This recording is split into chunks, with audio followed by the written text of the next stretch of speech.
Hi, and good evening to Thfc till I die. Actually, on this very sad day for all our UK viewers and everything. So, me and Philip thought we'd do this little brief live broadcast and the um, little comments that me and Philip have come together. So, we'll get that out of the way and then I'll sign over to Philip.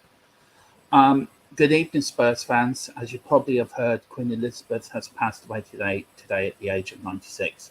As a mark of respect to all Spurs fans in the UK and beyond, THFC Till I Die have taken the decision to postpone all broadcasts until the official confirmation of the Premier League postponements are made public. We send our sympathies to the citizens of the UK on the loss of their Queen. Philip, do you want to add anything to that?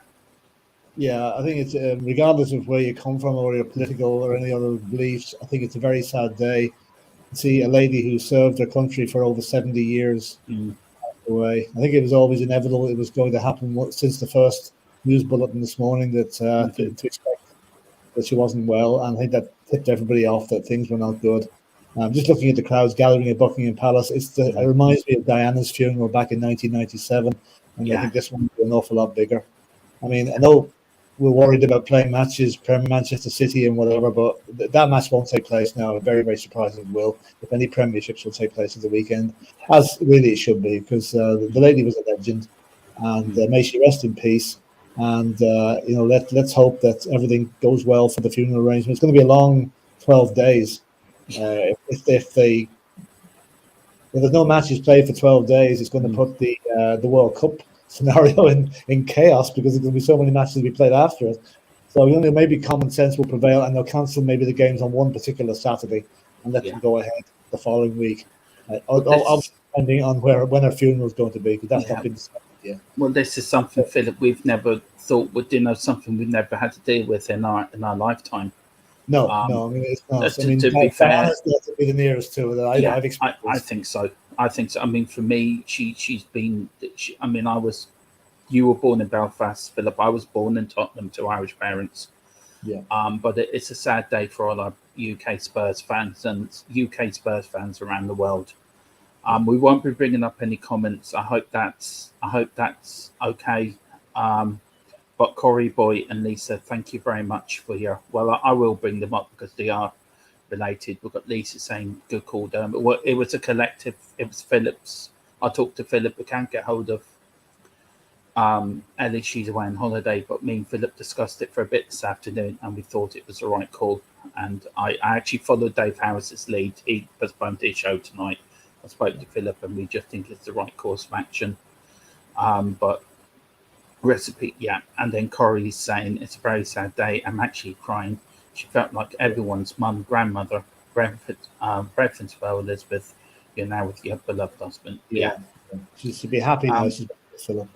It's a very sad day, and it's a day that we thought we'd never see, Philip. It's something we've never experienced. It's live forever, really. And there's a new king. They have now in the UK as well. So they'll be changing the national anthem to "God Save the King" now. Yeah, they have to change currency, passports, everything. Yeah, there's a lot of things now are going to happen over this time. And thank you, Mick, as well. It's a good call down. Well, Mick, it was a collective. It was actually Philip's idea, and the more you think about it, the more it actually makes sense. Well, listen, be careful. If you need us, we're on Twitter. You can find myself. You can find Philip. You find Ellie. I will try to get hold of Ellie, see how she's doing, because I know this will upset her.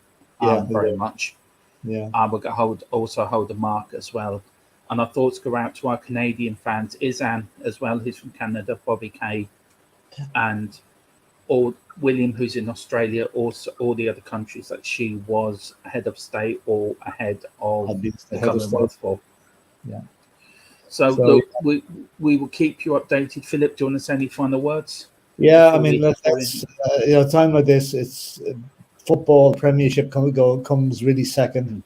When a national leader or a national monument like the Queen Elizabeth departs this life, and football will carry on once she's properly laid to rest. I think it's only right to pay her that respect.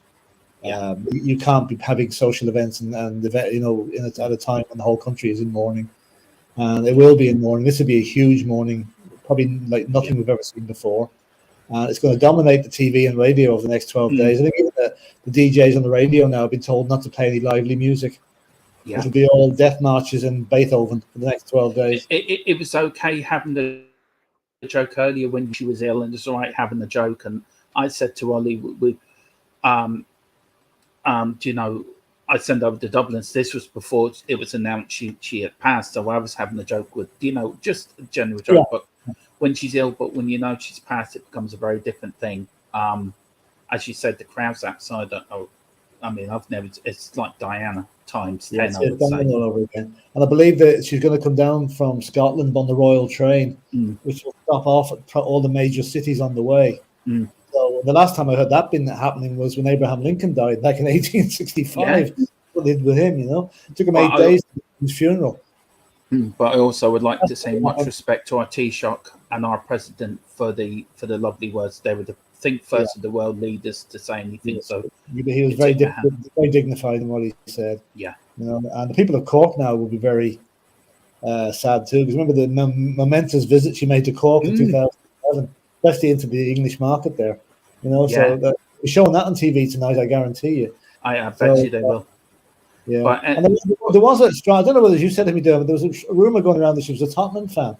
Yeah, I've heard somewhere I don't know if it was her or her husband actually was a Tottenham fan.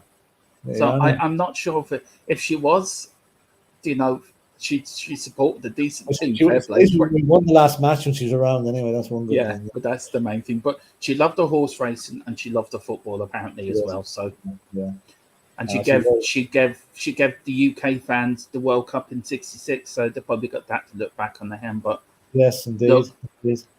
Corey boy, if you need to talk, I'm on WhatsApp, I'm on Twitter. Same with all the people that need to get contact with us. You can email us, you can WhatsApp us, and we're there to help through your sad time. But for myself, Philip Brady, Ellie, Mark Cousins, and his aunt, once again, we send our sympathies and condolences to our UK Spurs fans at this sad time. And we will be back when it's more appropriate to come back and do some content. I think we'll pass it on. We'll expand that out to all UK fans and any football team, because she was their queen as well. So and also this one for Brian Daigle and big. I hope you're okay, Brian, being in Canada, and all Canadian Spurs fans as well are okay. And I think this is the most poignant to end the show on. He says, "May she rest in eternal peace. What an incredible woman. Sleep tight, sweet dreams, your highness." And that's from Brian Daigle. So. Good man, Brian. I think we'll just end it there. We'll leave it at that. We'll leave it at that. Thank you very much. The service is resumed. Yeah, exactly. And we'll just do out the 30-second countdown, and we'll see you very soon. All right, Dennis.